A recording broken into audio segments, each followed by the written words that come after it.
De nos jours, une étrange tendance traverse notre pays. On ne parle plus de Jean-Jacques Dessalines, le libérateur, le stratège, le père de la nation. On parle de Dieu Saline. On le prie, on lui brûle des cierges, on le met sur les autels comme s'il avait quitté le monde des hommes. Mais faisons attention, cette dévotion, si belle soit-elle dans le cœur, peut devenir un poison dans l'esprit. Car un peuple qui transforme son héros en Dieu finit par s'interdire d'agir à son tour. On ne cherche plus à marcher dans les pas du Dieu, on s'agenouille devant lui. Et une nation qui s'agenouille oublie comment se relever. Dessalines n'était pas un Dieu. Il était un homme. Un homme né dans la souffrance, élevé dans la violence du fouet, nourri d'humiliation et de colère. Mais c'est justement parce qu'il était un homme qu'il est grand. Car il a prouvé que la dignité humaine peut se dresser plus haut que toutes les chaînes. Son génie n'était pas céleste, il était terrestre. Il venait du courage, de la lucidité et d'une volonté que rien ne pouvait briser.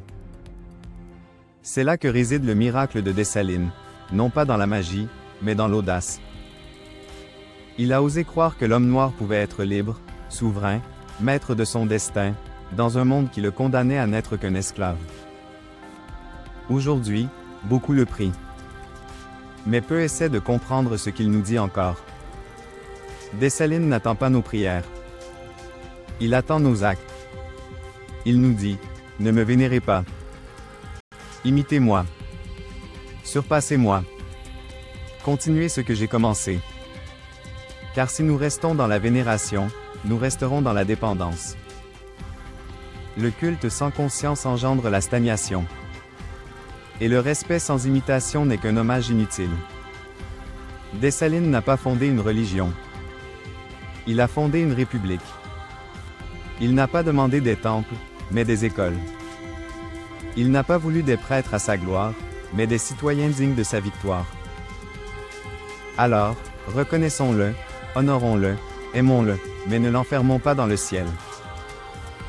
Qu'il reste parmi nous, sur la terre, comme un repère, un modèle, un appel à faire mieux. Parce que si un esclave a pu renverser les empires du monde, alors nous, ses enfants libres, nous pouvons sûrement reconstruire notre propre nation.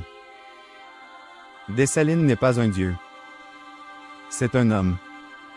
Et c'est pour cela qu'il est immortel.